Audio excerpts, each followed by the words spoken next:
بسم اللہ الرحمن الرحیم۔ کیا آپ جانتے ہیں کہ قرآن مجید میں اللہ کی رحمت کا تذکرہ عذاب سے زیادہ کیوں ہے؟ اس میں کیا راز چھپا ہے کہ اللہ کے ناموں میں الرحمن سب سے پہلے ہے، نہ کہ المنتقم؟ حقیقت جان کر آپ کی روح تڑپ جائے گی۔ ایک گنہگار آدمی ایسے گزر رہا کہ لوگ اس کا نام سن کر راستہ بدل لیتے۔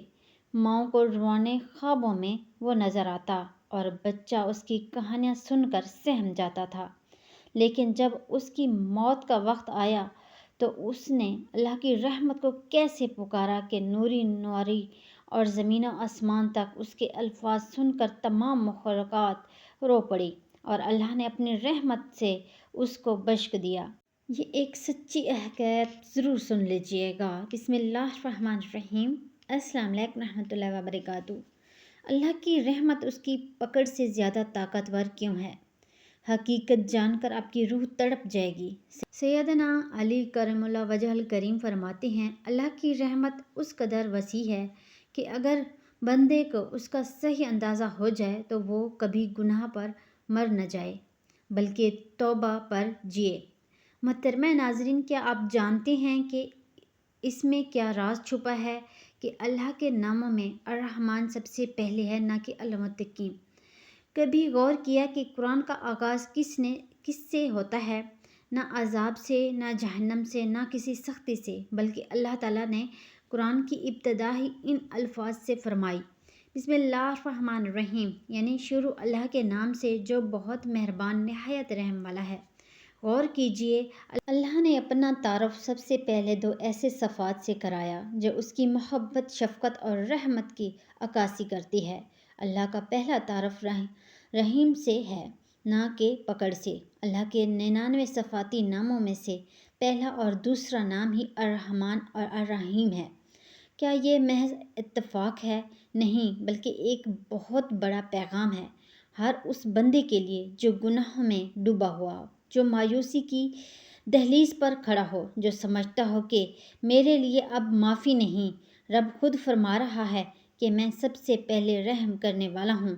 المنتقم یعنی بدلنے والا، الجبار یعنی زبردست، یہ سب نام بھی اس کے ہیں، مگر وہ انہیں اپنے بعد کے مرحلے میں لاتا ہے۔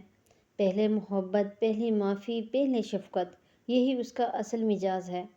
حضرت موسیٰ علیہ السلام کے دور کا ایک بدنام زمانہ شخص جس کے جرائم کی فراست طویل تھی، زنا، چوری، قتل، مظالم، حق تلافی، اپنی زندگی کے اندھیروں میں ڈوبا ہوا تھا۔ وہ شخص ایسا گنہگار تھا کہ لوگ اس کا نام سن کر راستہ بدل لیتے۔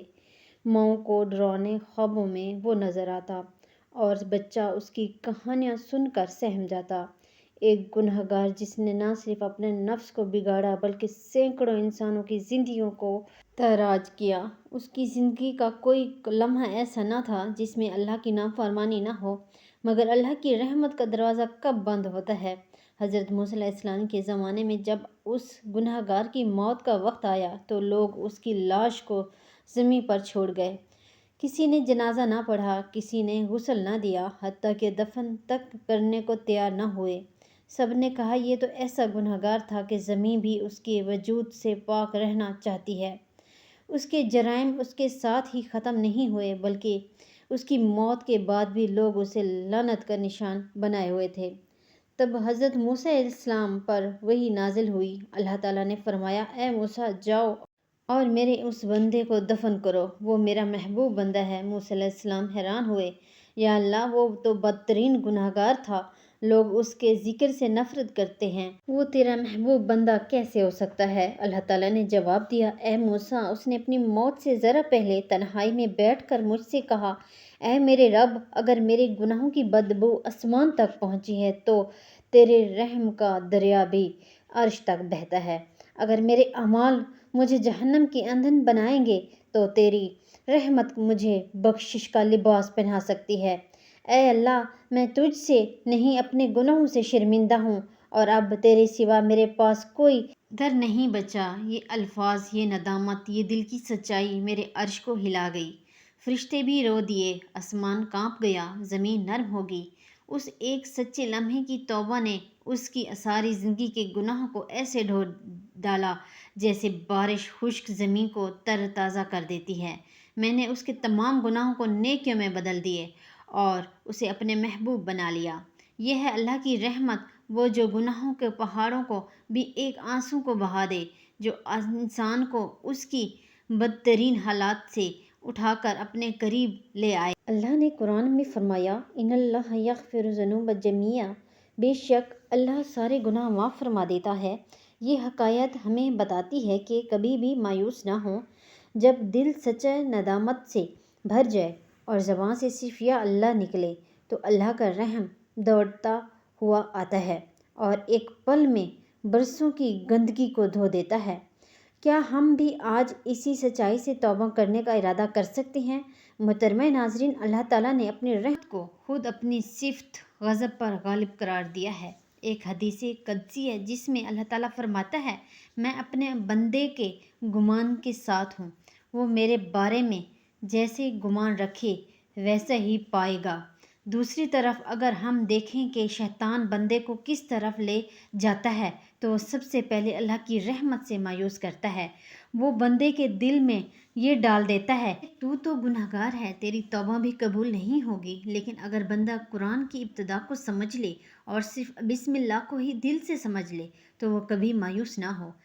سیدنا علی کرم اللہ وجہ فرماتے ہیں، اللہ کی رحمت اس قدر وسیع ہے کہ اگر بندے کو اس کا صحیح اندازہ ہو جائے تو وہ کبھی گناہ پر مر نہ جائے بلکہ توبہ پر جیے۔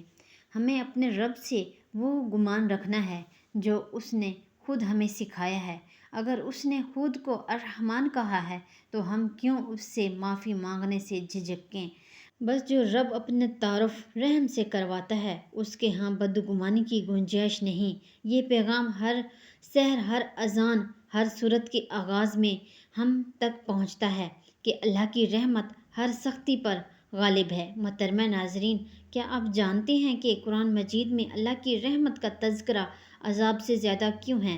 اگر کوئی شخص قرآن پاک کو غور سے پڑھے تو ایک بات اس کے دل میں یقین کی طرح بیٹھ جائے گی کہ اللہ تعالیٰ کی رحمت کا ذکر اس کے عذاب سے کہیں زیادہ آیا ہے۔ یہ محض اتفاق نہیں بلکہ اس رب کا شعوری انتخاب ہے جس نے انسان کو اپنی محبت سے بنایا ہے اور وہ چاہتا ہے کہ اس کی مخلوق اس سے محبت کرے۔ خوف نہیں، عذاب کا ذکر قرآن میں ضرور ہے اور وہ حق ہے، مگر اللہ کی رحمت کا تذکرہ اس سے کئی گنا بڑھ کر ہے تاکہ بندہ مایوس نہ ہو بلکہ پلٹنے کی ہمت کرے۔ ایک نظر ڈالے، قرآن میں الرحمن اور رحیم جیسے صفاتی نام 300 سے زائد مقام پر آیا ہے۔ پورے 114 صورتوں میں سے 113 صورتیں بسم اللہ الرحمن الرحیم سے شروع ہوتی ہیں۔